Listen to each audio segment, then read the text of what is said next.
Hello everyone, welcome to my channel Shraddha's Gita Challenge Day 81 અધ્યાય 2 શ્લોક number 34. શ્લોક number 34 આ રીતે છે. અકીર્તિમ ચાપી ભૂતાની કથયિષ્યન્તિ તે વ્યયામ સંભાવિતસ્ય ચાકીર્તિ મરણાદતિરિચ્યતે. આ શ્લોકનો અર્થ થાય છે અકીર્તિ ચ અપયશ પણ ભૂતાની એટલે કાયરતા અને પલાયનવાદ.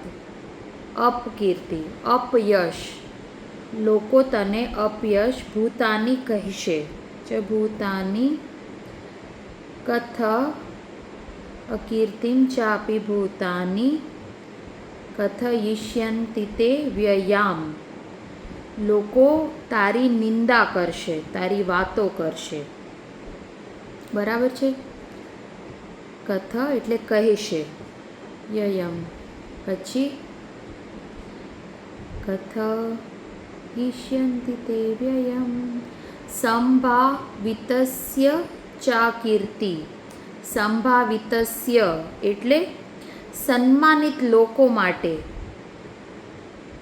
ચાકીર્તિ અકીર્તિ અપયશ, મરણાદતિ રિષ્યતે મરણાદતિ મરણ કરતાં પણ, રિષ્યતે વધારે પીડાદાયક હોય છે. એટલે ભગવાન આ શ્લોકમાં અર્જુનને શું કહે છે કે તારી જો અકીર્તિ થશે, અપયશ થશે, લોકો તારી નિંદા કરશે, તારો તિરસ્કાર કરશે, અને સન્માનદાયક વ્યક્તિ માટે મૃત્યુ કરતાં પણ વધુ પીડાદાયક છે એની અપમાન, એની અપકીર્તિ. બરાબર છે. એટલે ભગવાને પહેલાં અર્જુનને છે ને એકદમ આધ્યાત્મિક રીતે સમજાવવાનો પ્રયત્ન કર્યો, પરંતુ ભગવાન હવે એને સામાન્ય માણસની જેમ, જે એકદમ નિમ્ન કક્ષાનો વ્યક્તિ પણ એ સમજી શકે કે આ રીતે નહીં તો આ રીતે હું એને સમજાવું, તો ભગવાન એને એકદમ સરળ, એકદમ મનોવૈજ્ઞાનિક રીતે સમજાવી રહ્યા છે. બરાબર છે. કારણ કે માણસ એકલો શરીરથી નથી જીવતો. અત્યાર સુધી અર્જુનની છાપ સમાજમાં કેવી છે? વીર યોદ્ધા તરીકેની છે.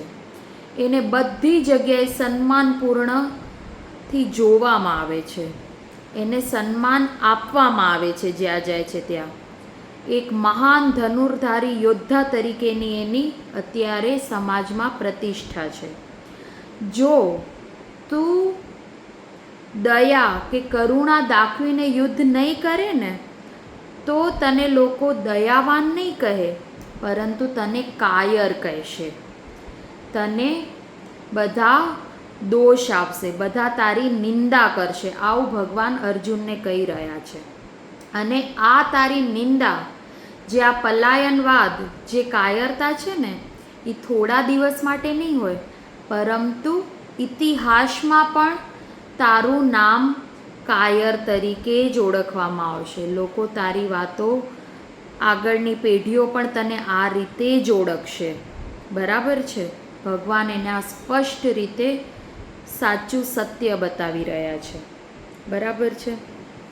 અને જે પ્રતિષ્ઠિત વ્યક્તિ હોય ને સમાજમાં, જે સામાન્ય માણસ જો હોય કે એને કંઈ બહુ લોકો ઓળખતા નથી, નોર્મલ વ્યક્તિ છે કે આમ આખા સમાજમાં એનું નામ નથી, સિમ્પલ જે જીવે છે, એ એકવાર પણ પોતાનું અપમાન સહન કરી શકે, એની અકીર્તિ થાય એ સહન કરી શકે. પરંતુ જે પ્રતિષ્ઠિત વ્યક્તિ હોય કે જેનું સમાજમાં ખૂબ મોટું નામ હોય, જેને બધા લોકો ઓળખતા હોય, એની છાપ જ એટલી સરસ હોય, એ વ્યક્તિના માટે જો ખરાબ થાય, લોકો ખરાબ બોલે ને, તો એ વ્યક્તિ ને આ પીડા મૃત્યુ કરતાં પણ વધુ પીડાદાયક લાગે છે. બરાબર છે.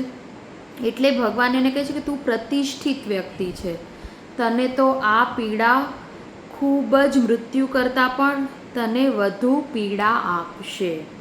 બરાબર છે. એટલે ભગવાન એને બેનો પાછું કમ્પેરિઝન સમજાવે છે કે મૃત્યુની પીડા તો કેવી હોય છે, માત્ર એક જ વાર આપણે પીલાઈએ છીએ મૃત્યુ સમયે, પછી મૃત્યુ પછી આપણા દુઃખોનો નાશ થઈ જાય છે, આપણી જે પીડા હોય છે એ ઓછી થઈ જાય છે. પરંતુ અપકીર્તિની જે પીડા હોય છે ને એ પડ માણસ જીવે ને ત્યાં સુધી એને રહે છે. બરાબર છે. પછી મૃત્યુ પછી માણસને કોઈ દુઃખ રહેતું નથી, પછી એની દુઃખોથી એ શરીરના દુઃખોથી મુક્ત થાય છે. પરંતુ અપકીર્તિની પીડા છે ને જન્મો જન્મ એની લોકો યાદ રાખે છે. એટલે એ વ્યક્તિની પીડા પેઢી અને પેઢી સુધી યાદ રાખવામાં આવે છે, એના કલંકને પેઢી અને પેઢી સુધી યાદ રાખવામાં આવે છે. જેમ કે આપણે પણ હજારો વર્ષો પછી રામને યાદ કરીએ જ છીએ ને, તો આપણે રામને કેટલા સરસ રીતે યાદ કરીએ છીએ.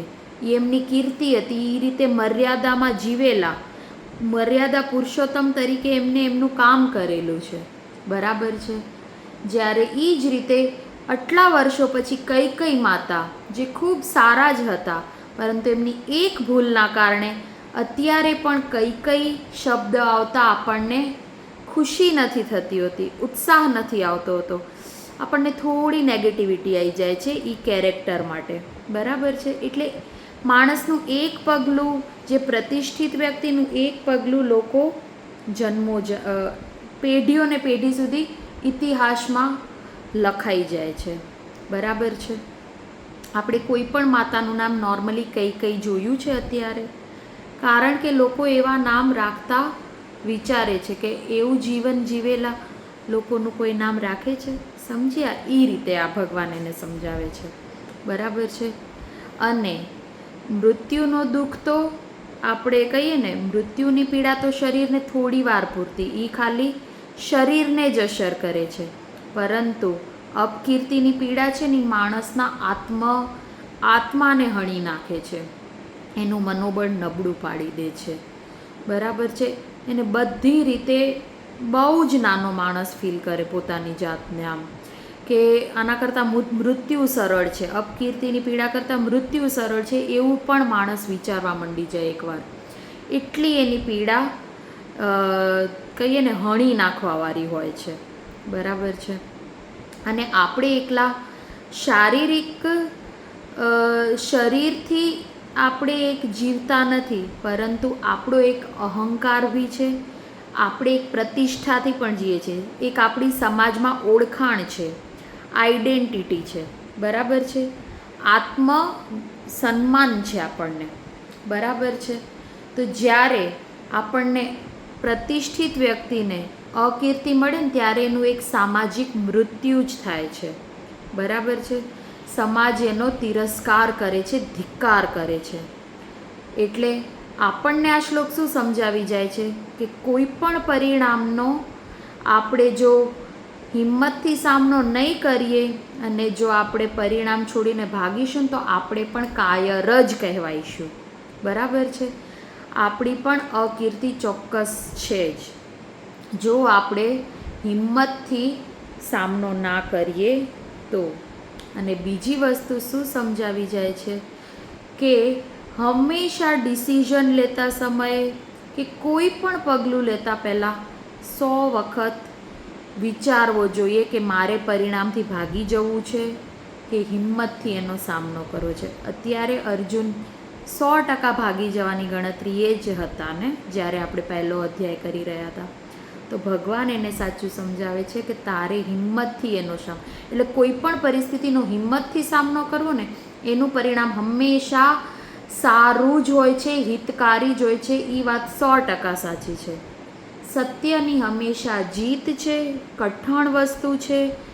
અને કર્તવ્ય માટે તમે ગમે એટલા મહેનત કરો, સ્વધર્મ માટે ગમે એટલી તકલીફો વેઠવી પડે, મુશ્કેલીઓ આવે, પરંતુ જો હું મારું કર્તવ્ય જ સાચી રીતે નિભાવીશ તો 100% મારું હિત છે ને છે, અને જો હું મારું કર્તવ્યથી ભાગીશ તો મારી અકીર્તિ જ છે. આ ભગવાન સ્પષ્ટ શબ્દોમાં અર્જુનને કહી રહ્યા છે.